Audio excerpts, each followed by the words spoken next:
Okay, well, it is 10 o'clock, so we can go ahead and get started if that works for you, Steve. Yep, good to go. Okay, well, welcome and good morning, everyone. This is Dana Myers with Southeast Community College, and I would like to thank all of you for joining us for Getting a Grip on Project Risk. Before we begin, I want to let everyone know that you have joined us without video or audio. However, we are hoping to create an interactive session, so you will receive prompts from Steve to submit questions or voice comments during the webinar. We will also have a Q&A session following the presentation. Please submit any questions you have in the Zoom Q&A feature, and we will answer as many as our time allows. That being said, I would like to introduce Steve Slate. Steve has more than 30 years of project experience and has taught for more than 5 years at the university level. Work experience includes several years at the Hewlett-Packard Company, as well as work with various nonprofits. He now owns Witerations LLC that helps clients not just think outside of the box, but to literally outwit the box. Steve is a certified project management professional, a certified Scrum Master, and holds a bachelor's and master's degrees from Colorado Christian University. And with that, I will turn everything over to you, Steve.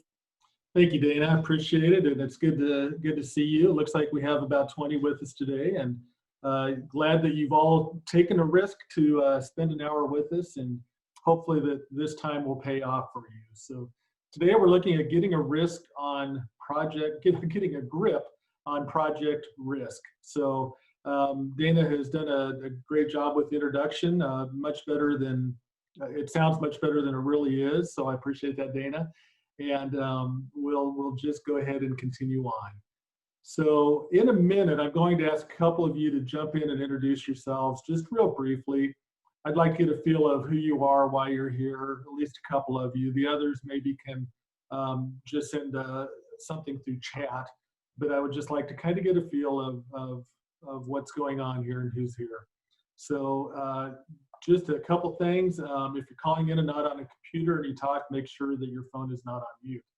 And so there's the chat button that you'll see at the bottom of your screen. You have to kind of roll over it to highlight it, and then you can see it. So, all right.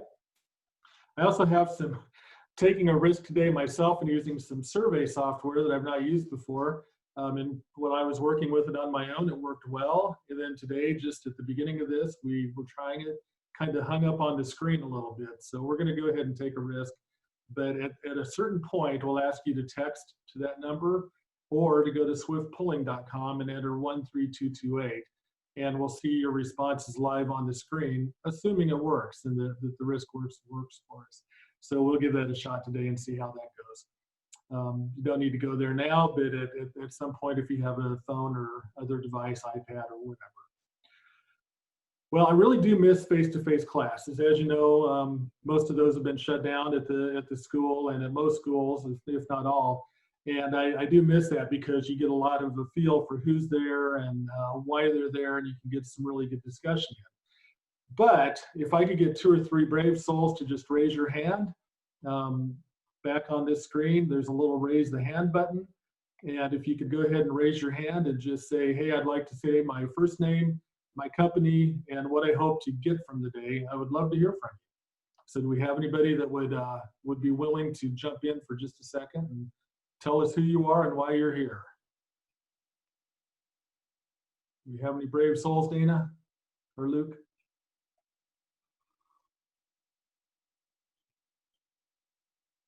Is it all quiet on the Western Front?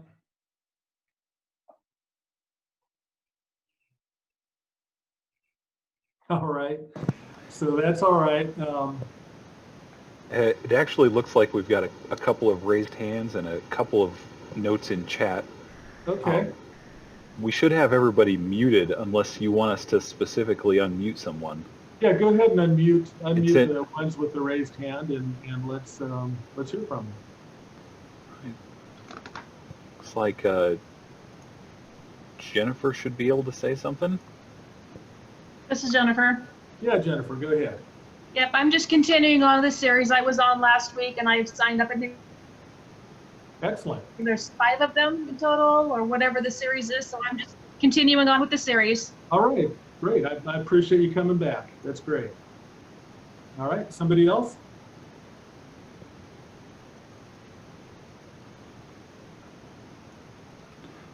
Well, we've got a couple of notes in chat. For some reason, my chat is not showing up for me. I'm not sure. We've got a Bob Wood from New Age Manufacturing in Plattsmouth. Okay, And great. It looks like Janet Scott is from Southeast Community College. All right. Good. Welcome to all of you. Well, let's go ahead and continue on. I'm not sure why I don't have a chat feature on my screen, but we'll look into that at some point. So I might rely on you, Luke, a little bit to help me out on that one. So. All right. Well, we do have a right. couple other people from LES chiming in. Good. So Welcome, LES. Glad to have you guys here. All right. So let's keep going here. So what exactly is a risk? A risk is an uncertain event or condition that, if it occurs, has an effect on at least one project objective. So a risk is an uncertainty. Now, I don't know about you guys, but well, let's use the chat function here real quick. And Luke, I'll have to get your help on this again. But let's use the chat function here for a minute. Think for a minute. When I say go, type in a project idea that might include a risk. So I'd love to have everybody participate if you can. So for an example, a risk management class. That's a project where there might be some risk. For example, I might decide not to show up that day, or I might not look at my clock, or whatever the case might be. So in just a second, let's look at some of the risks. Let's just type in some projects in chat, some ideas. Luke, if you don't mind, and read those off as they come in. What's your idea, your project idea? And then we're just going to talk about those for just a second. So go ahead and go type those in.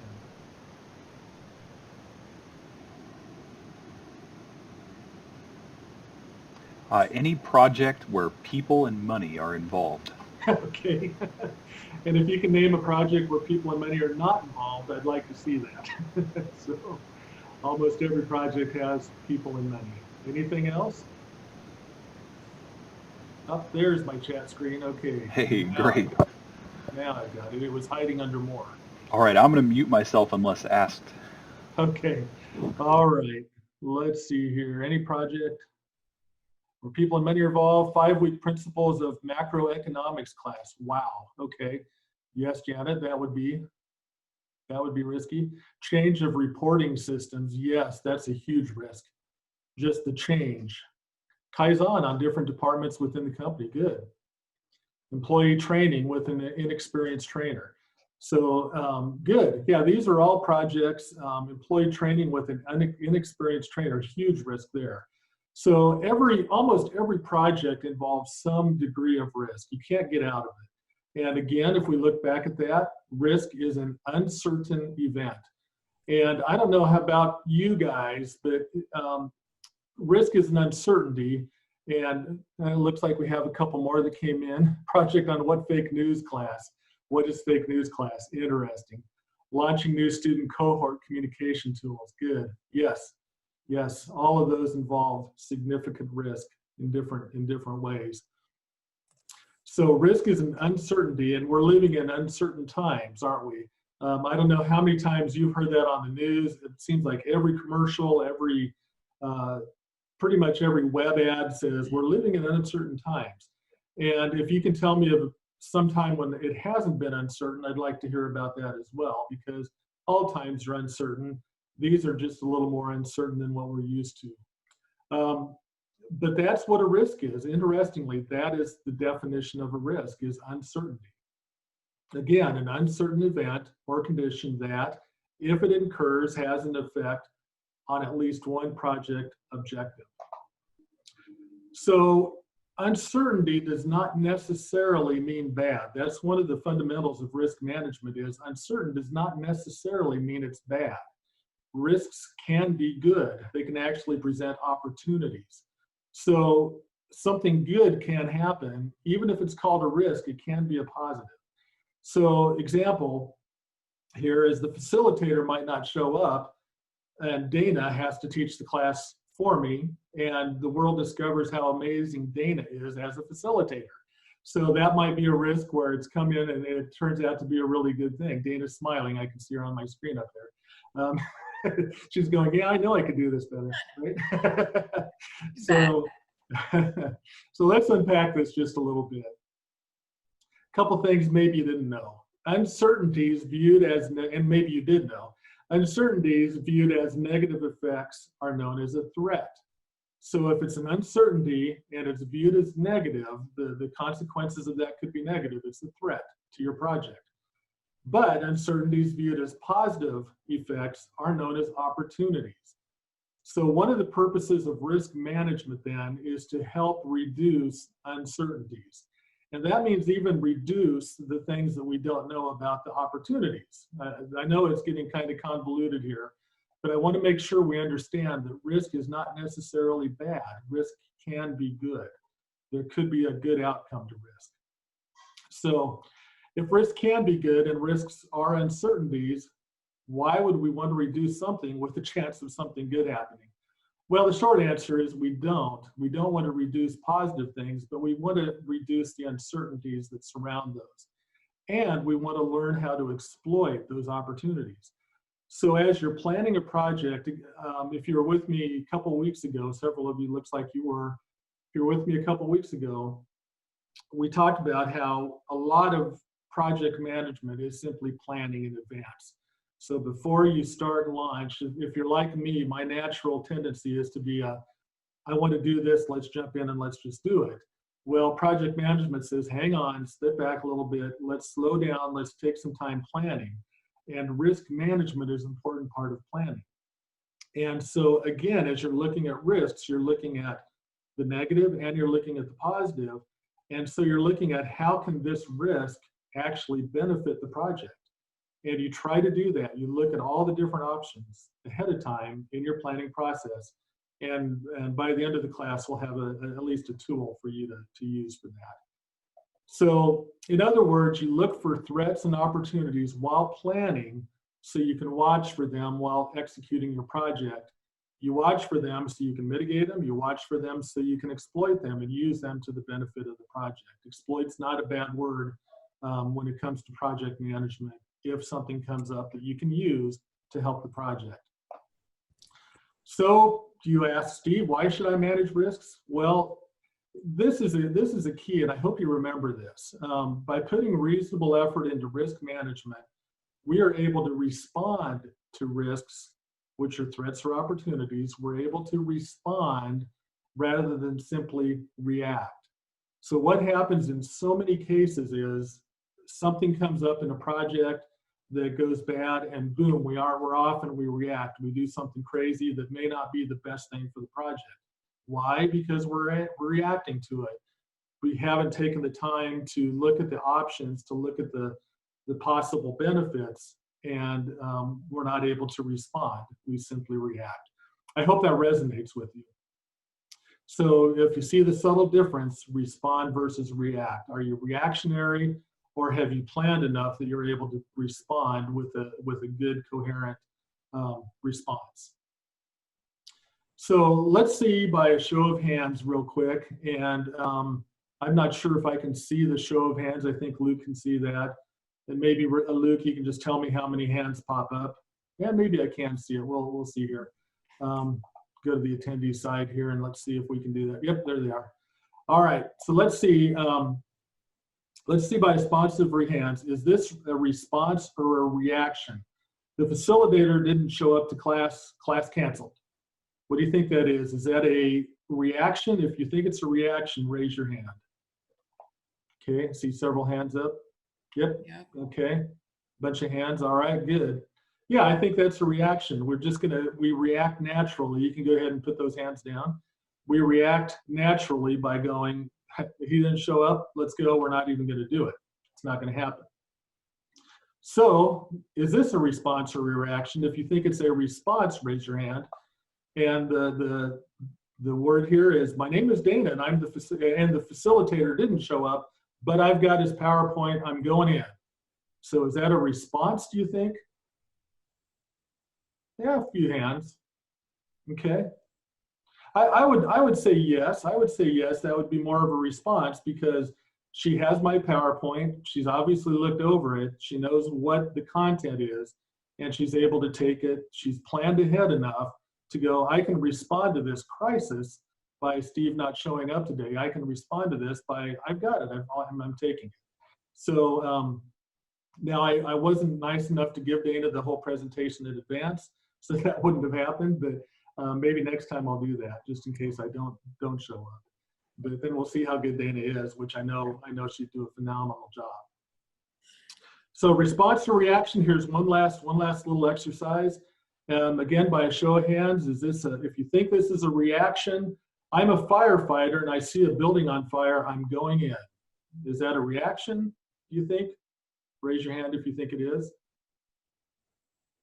Okay, see a hand or two. I would certainly see a case to call it a reaction. I think that's more of a response because firefighters are trained to go in. That's what they're training. I don't even think that there's a second thought, so that it is a reaction, a natural reaction, but it's a natural reaction based upon a response to do what they're trained to do. So yeah, that's a huge risk, but they know what the benefit is of their expertise going in there, hopefully stopping what could be a bad situation. So that's a response versus a reaction. And I think a response is an educated, thoughtful approach to a risk or an uncertainty, same thing, when it happens. So do we have any questions? Well, let's take a quick review and then I'll ask. You can throw a question in the Q&A box, or you can raise your hand and ask it out loud. I'm okay with that. So quick review, what exactly is a risk? Again, a risk is an uncertain event or condition that, if it occurs, has an effect on at least one project objective. And again, notice it doesn't say it has a negative effect, it has an effect. So it could be negative as a threat, it could be positive as an opportunity. And by putting reasonable effort into risk management, we're able to respond to risks rather than simply react to risks. Any questions you'd like to ask? Looks like we might have one there. Yeah, let me pop that open. Okay. The question is, I feel like a response is something that is planned. If A happens, then do this. If B happens, then do this other thing.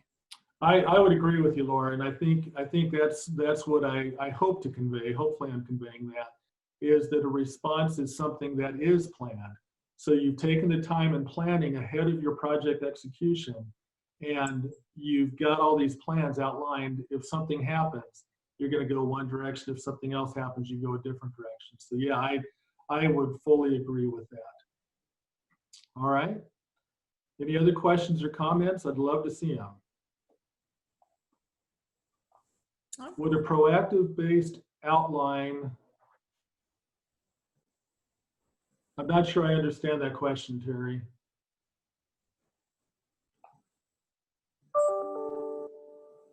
Could you follow up? I'm sorry, I'm not sure I understand the question.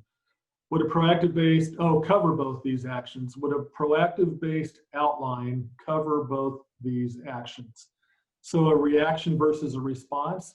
Yeah, I would say you could react better too, but if I'm understanding the question right, I think that if you are proactive and you've covered the planning and you've got your homework done ahead of time, I think there might be room for reaction, but it really is more of a response, because it's not just a quick reaction that's not thought through, not planned out.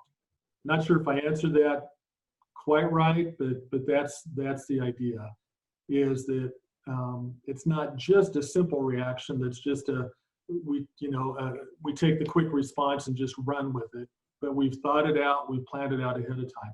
Let's dig a little further into this. Maybe this will add I'm thinking you could, oh, I see what you're saying, Terry. Okay, I'm thinking you can plan for both reactions. Okay, yeah, you can absolutely can, but I believe that the reaction becomes a response when you plan. I believe that when you simply react, it's because you haven't planned as much as you should. And that when you respond, you're responding because you have planned. So I hope that makes sense. Let me unpack that a little further here. We're gonna go try this poll software, and this could blow up on us. And if it does, I apologize. We'll just take a second and we'll get back to it. But we're gonna do something here. So get ready on your phones, or get ready to go to swiftpolling.com. Probably better if you do it on a different device than your computer, but I think it'll work as well. So here's the poll. What I'd like to ask is, if you're currently working from home, how long have you been doing so? Text 1 if it's 5 years or more. Text 2 if it's something happened to my answers here. Oh, 2. I'm sorry. No, this is right. 2 to 5 years, 1 to 2 years, or around 2 to 3 months. So let's try that, and let's see if we can get some responses here. So hopefully you're seeing the screen, and okay, there we go. Around 2 to 3 months. Let's see if anybody else. Anybody been working 5 years or more from home? Anybody been working 2 to 5 years, 1 to 2 years? Okay. What I can't see from this poll is how many people are actually answering this. So that might be one person, it might be all of you, I'm not sure. But the point being here that a huge risk took place about 2 months ago. And if I can get to the next screen, and of course it's gonna make it a little hard for me to get there. Okay, I might have to drop my screen for just a second here. And we'll get back to it here in just a second. All right.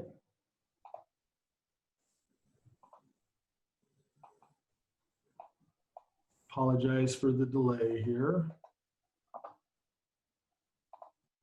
Okay, am I back up with the quick poll? You are.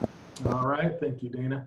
So a lot has happened in the last few months. I don't know anybody who saw that coming. I don't know anybody who really knows what's coming next. Things have changed. The risk of a global pandemic shutting businesses down has left quite a dent. But it's also created some opportunity, quite honestly. So here's an interesting graph that I pulled off the web. What happened in daily downloads of grocery delivery apps in the US. So through February 15 up until right around March, right around the 1st of March, it started upticking. And then when the whole pandemic thing really clicked in, it just skyrocketed. People were downloading the Walmart grocery app just like crazy. It went from an average of 20,000 all the way up to almost 60,000, 50, 55,000 in just a few days. I saw another graph that I was actually looking for when I found this one. And on March 11th, grocery stores, Walmart, so forth, it was a similar graph. And around March 11th and 12th, when some announcements were made, and all of a sudden the shutdown began to happen.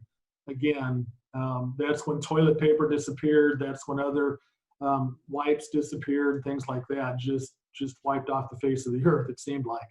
So nobody could have, I say nobody could have planned for it. I think there were people planning for it. I don't know that anybody expected it, that's for sure. So was the pandemic a threat or an opportunity? I would say yes.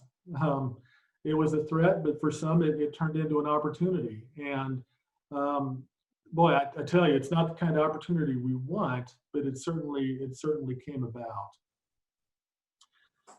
So that brings us to an important question of, how do you get a grip? Even during this global pandemic, the key, I believe, is in planning. So once again, we go back to the whole project management thing of, you front load the planning so that when the execution of the project happens, you're able to go through it quickly. and do so better and more efficiently with the ability to respond as things come up. So the key is in planning. So Dwight Eisenhower at one point said, plans are nothing, planning is everything. And I think that's the key. We're gonna ask your thoughts on that in just a second. We're gonna try this software again one more time, and we'll see how it goes. And that might be it for the day. We'll see. But I'd like to get your thoughts on plans are nothing, planning is everything. So what do you think President Eisenhower's quote means? Plans are nothing, planning is everything. Go ahead and go back to that poll and Swift polling at 13228, or just text it in and text your answer. What do you think President Eisenhower's quote means? Plans are nothing, planning is everything. Collaborate on critical thinking, good. Anybody else? More time should be spent planning than executing, I agree. You have to remain flexible and adaptive, good. Planning is an ongoing process, excellent. Good, good, good, all these are good. Anybody else? Plans are nothing, planning is everything. Plans are good, but nothing goes the way it is supposed to. Have to keep planning for things that could happen. Plans can be thwarted, planning prepares for the unexpected. If plans are not created with careful, thorough thought, they are not useful. Okay? Good. Anybody else? Any other thoughts? So let me tell you what I think, and feel free to add to this as we go. Let me tell you what I think. Plans are nothing, planning is everything. I think one of them, let's see, nothing goes the way that we plan is kind of where we're coming from with this, or where I think he was coming from. But the value still lies in planning, because now you have a repository of ideas, you have a repository of thoughts, you have a repository of things that you can go back to. So no, your planning didn't absolutely address this, and this, but now you've got all these ideas, all these plans that you've made, all these mitigations that you've thought of. So you're ready to go. If that risk does show up, you're ready to go with some really good ideas that you can take and manipulate and use. So no, nothing is going to go exactly as planned, but if you don't take the time planning, you're not going to have any of those ideas to work with. Does that make sense? Any questions on that you want to throw up in the Q&A box? Do you have any questions on that? Or you can throw it up here too on this poll if you'd like, if you have a question, either way. Otherwise, we'll keep rolling here. All right. Let me see if I can actually get out of this box here. Of course, I cannot without shutting it down. So we'll be right back here with just in a second.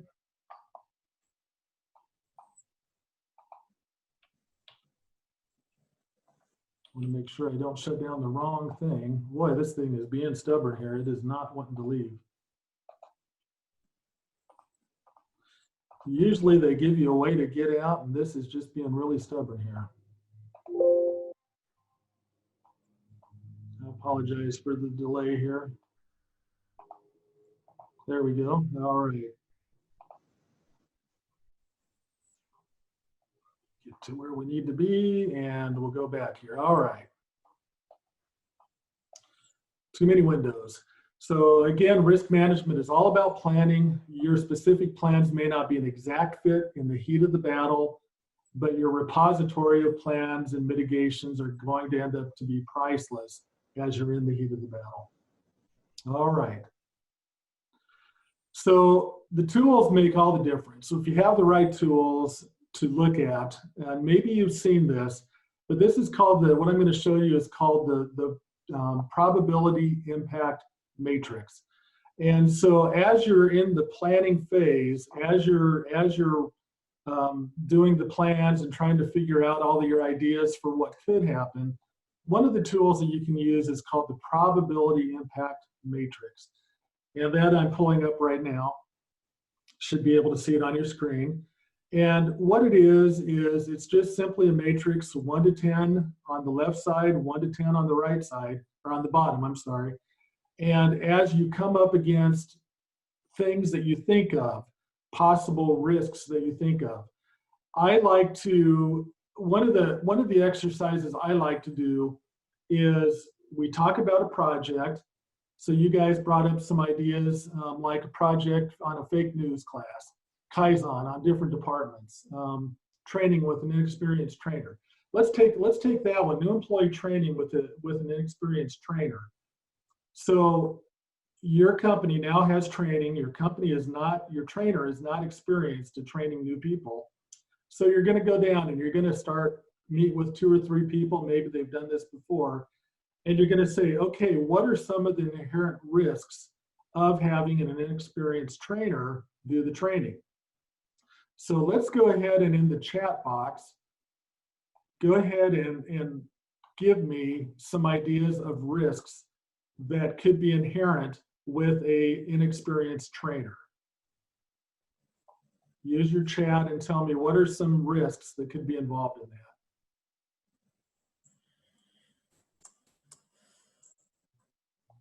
Give you just a minute here.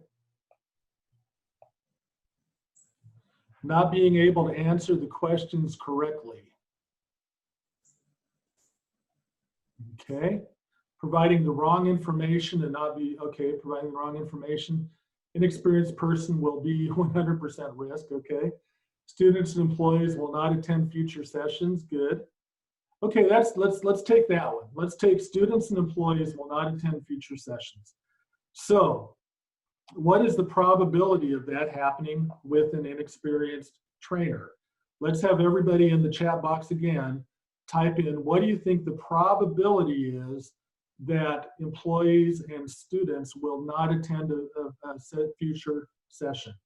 What is the probability of that happening because of an inexperienced trainer? Go ahead and type that into chat, just a number, 1 through 10.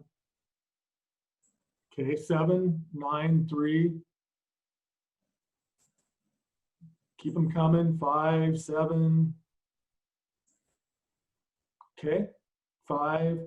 So what you're telling me is the probability of students coming back, I would say, I'm not a big math guy, but I would say the average here is probably around 6.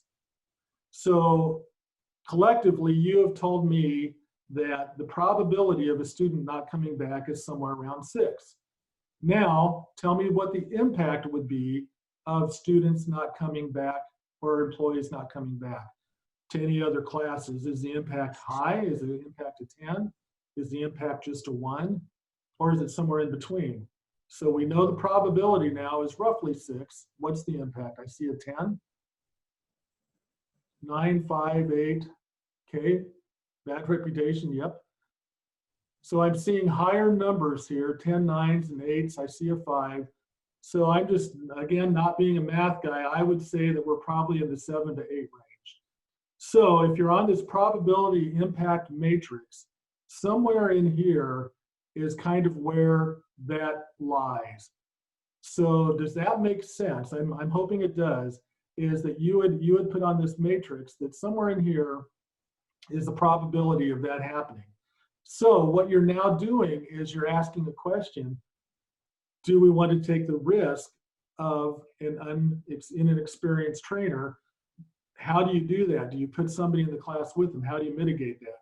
We're going to talk about mitigation in just a minute. But now we know where that lies on here. Now, as we go forward, so during the planning session, and this is pretty much what we've done, is you end up writing down every possible risk. I think it's good to do it in groups of at least 3 or 4 people. Write down the risks, you assign them the impact, and you assign them the probability. We just did it reverse, probability then impact, but that's irrelevant. You just want to map it out then on the matrix. Impact of 10 and a probability of 10, that's going to go way up at the top right-hand corner. That's a big deal. So you want to watch for that kind of thing. So now the other thing is it's important here, and the last line here is you also determine your risk thresholds. So as a group, you come together in a room, 3 to 5 people maybe. You're planning, you're writing down risks, you're assigning them to this matrix. The next thing you want to do is decide what your risk threshold is. You know how big your project is. You know how much money is at stake with your organization. So the question is, where do these lines go? So you see the red, you see the green. You can use whatever colors you want, but you decide what the threshold is. This may be a big enough deal for your company that the threshold of reds goes all the way across here. Anything landing in the top right, anything landing, is something that you're going to take time to mitigate. You may decide that it's not a really big deal with the organization. Maybe just this top few in the very far right, maybe those are your, what I call the hot zone. Maybe those are the risks that you pay most attention to. So let me tell you the risk of not doing this assessment before we go on. The risk of not doing this assessment is somebody gets all excited about something that could go wrong with the risk, that if you were to do the assessment, it would land way down in the green. But because it's such a big deal to that person, you end up spending a lot of time, a lot of money, a lot of effort trying to mitigate something that really isn't a big deal to the project. It's really not going to impact it that much, and the chances of it happening are not that high. So why would we put that kind of effort, time, and money into something that's not that big of a deal? What we want to do is focus up on where we've set our thresholds, okay? So your hot zones, anything with a high probability rating goes in the red hot zone. Again, you decide how far that stretches. That's up to your team. It's based on the project. It's based on what the leadership, what the sponsorship says, what the stakeholders say. Hot zone risks get a ton of attention, or they at least should. Cold zone, anything with a low impact probability rating goes back in here. And those things you probably, again, set these thresholds. Where are things that you don't really care about or don't feel are going to be a big impact or a big probability? You decide where they go in here. You decide what your green zone is. That's something you as your team can work on together. Everything else is monitored. You can look at it, everything in this area. Maybe you could color that yellow and say, hey, they're flags we want to watch for. But you're not going to put a lot of time and effort into it. The red zone is where you want to spend your time. Any questions on this before we move any further ahead? And I'll grab a drink of water here.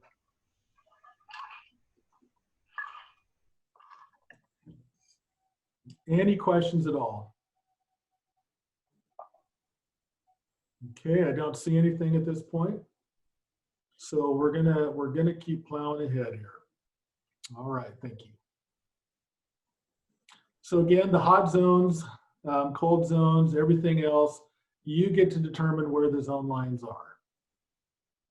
So we're gonna take a segue here. We've planned, we've analyzed, we've mapped out all of our risks, we've got our strategies all figured out. Well, we haven't figured out our strategies. Let me walk that one back a second. We've mapped out our risks, but now what are we going to do? We're going to talk about it over a hot cup of coffee. So here's another risk I'm taking today, and it risks Dana may come back and haunt me for this, but we'll see what happens. So we're gonna do a risky coffee. Now I really need everybody's input on this in the chat box. So today I'd like to give somebody a $10 gift card to Starbucks. But it's going to be risky because it's free to enter the contest. I'm not charging anything to enter. One person that submits, all you have to do is type in your first name, even though it already shows, well, I tell you what, the chat shows who it's from. So just type in yes. Just type in yes if you would be in on this. But wait just a second. One person is going to win a $10 gift card. However, one person who enters is going to have to pay for that. After all, hey, the webinar is free, right? It's worth 10 bucks. So here's the deal. Would you participate under those rules that I'm going to give away a $10 Starbucks card, but you may have to pay for it by entering? How many yeses do we have? I see 1, Anybody else willing to participate? Okay, there's a couple of you. All right, another? Nope. Okay. All right. So there's a couple. All right. So, okay, well, I just got a text message from Dana. I can't do one of those. I can't make one of you pay the full amount. So that's against the rules of Southeast Community. So I tell you what, how about this? How about we share the risk? How about I pay for half of the card and somebody pays for the other half? So in other words, you can enter to win the contest. You can enter to win still, but instead of having to, one of you having to pay $10, all you have to pay is $5. That's not the winner. Somebody's going to win, but somebody else has to pay the $5. I'll pay the other to pay for the card. Who all's in on that?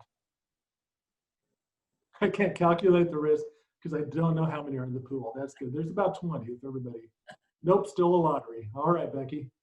Scam alert. I love that one. Okay, good. All right, good. Okay, so not too many of you are willing to take that risk. Well, that's okay because Dana just sent me another text message. She doesn't even want to make you pay half. So being the very fast typer that I am, I've already dropped this into my presentation. So we're going to do coffee insurance. We're going to take coffee insurance. That is, if you enter, you buy insurance for $1. That dollar ensures you don't have to pay the $10.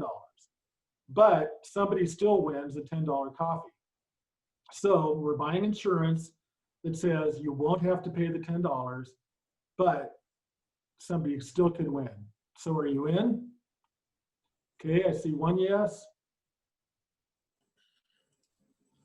Nobody else, nobody's willing to pay $1 insurance. Sure, okay, no way. Okay, all right. So not too many of you are just too keen on this. All right. Okay, Dana, all right, I hear you, no insurance either. Running out of options, so tell you what, let's try this. Let's have a no cost to enter. You won't have to pay anything, but for every entry, there's an unentry. And if the entry is selected, the entrant wins. If the unentry is selected, then nobody wins. So the risk here is that you've risked wasting your important time, but at least there's no money in it. So would you be in now? Somebody's not interested in a Starbucks card, okay? Are you selling? No, I'm not selling your information, Jennifer. Okay, anybody else in? No money, no risk. But you just might not win.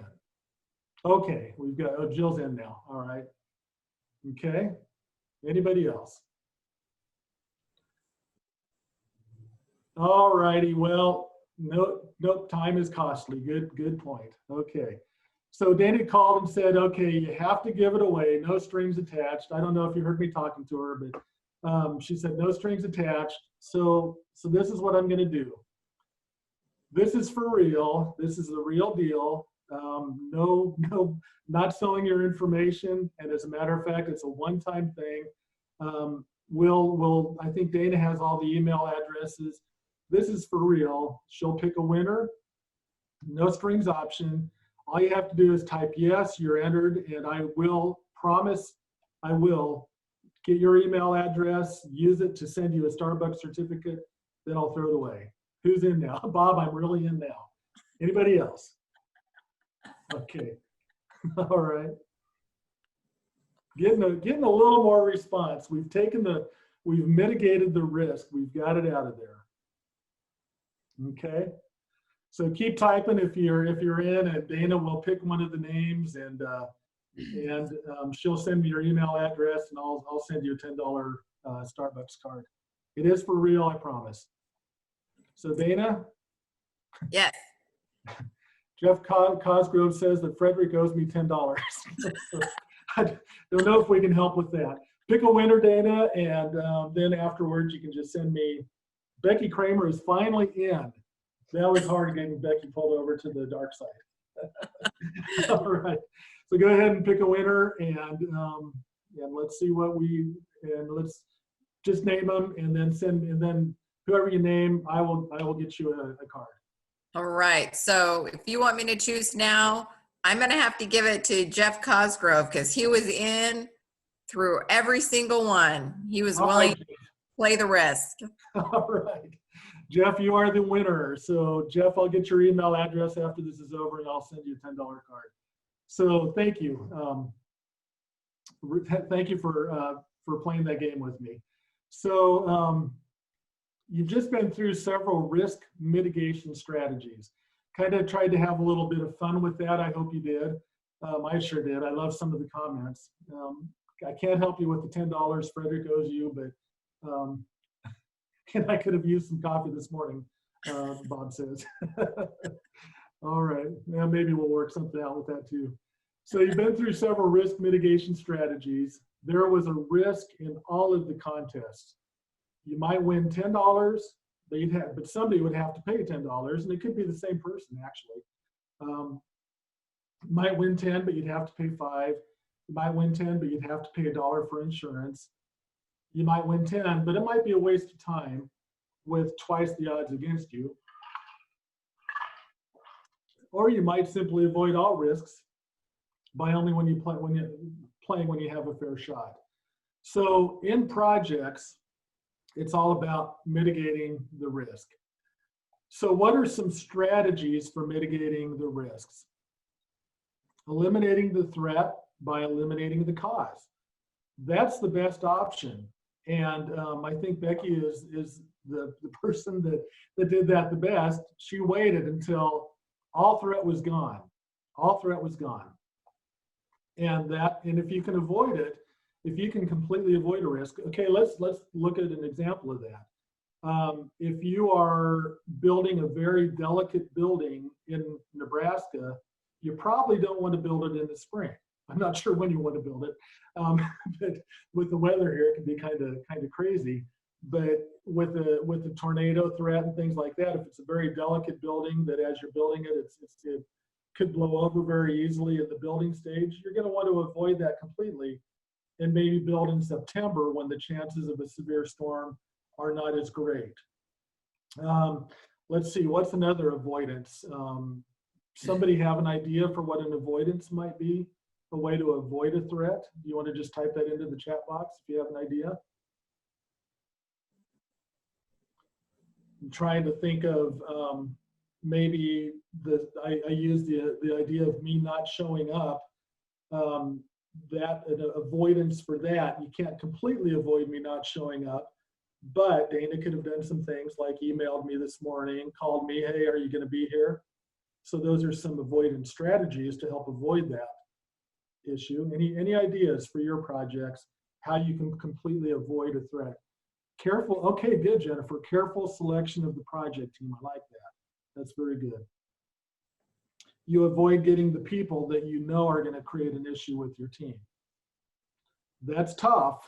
Let's admit it. That's tough to do sometimes. Most projects, you're kind of stuck with the people you get. But if you can choose your team, that helps. Always have a plan B. Yes. Yep. You can avoid it by having a plan B. So you can mitigate, control. The next step down is mitigate. Control or reduce expected value of risk by reducing the probability or the impact. So maybe you can't avoid it completely, but how can we reduce the potential probability? How can we reduce the potential impact?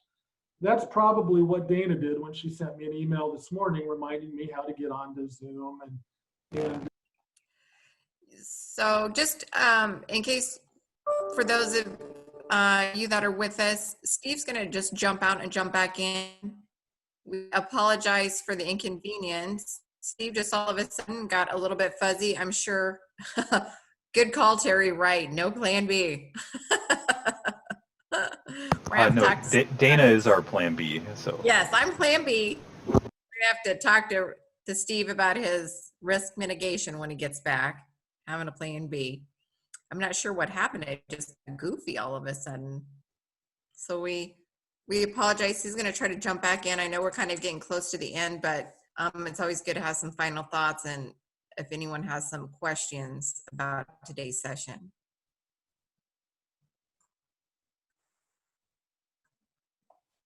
Okay, I'm back. Can you hear me now?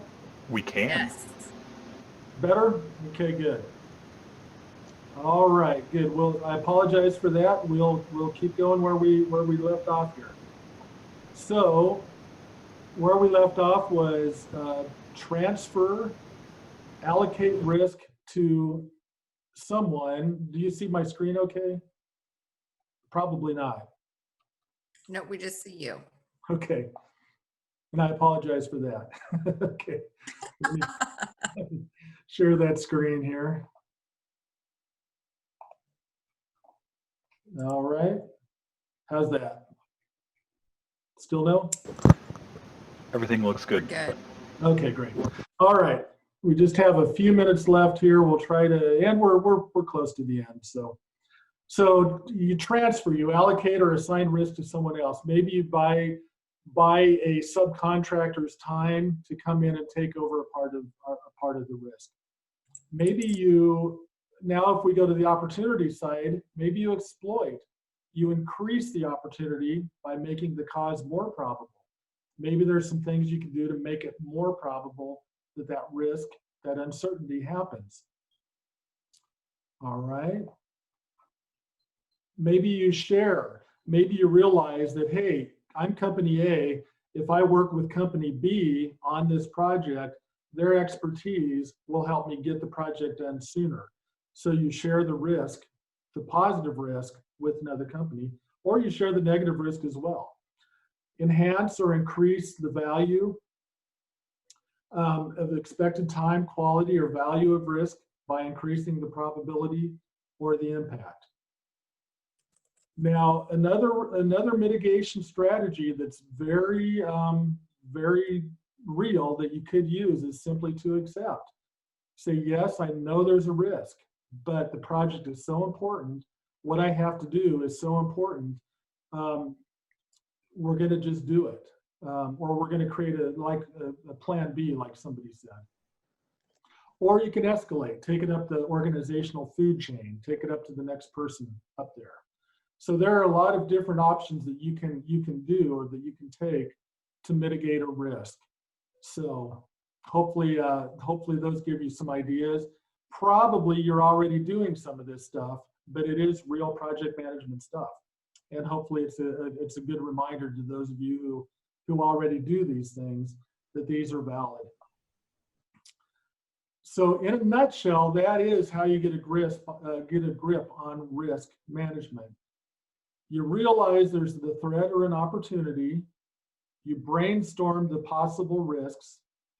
You decide which ones deserve your attention. And then when the risk appears, you respond to it rather than simply react. That's how you can help to get a grip on risk as you're working through your projects. So do you have any questions, any thoughts? Go ahead and let me pull up the Q&A here. And you can either ask it in the chat or in the open questions in the Q&A session. Do you have any thoughts or questions based on what we've talked about today, about how you use the matrix? Do you have any words of wisdom? I would love that. If somebody could say, yes, I have an example, this worked for us. Anything like that at all?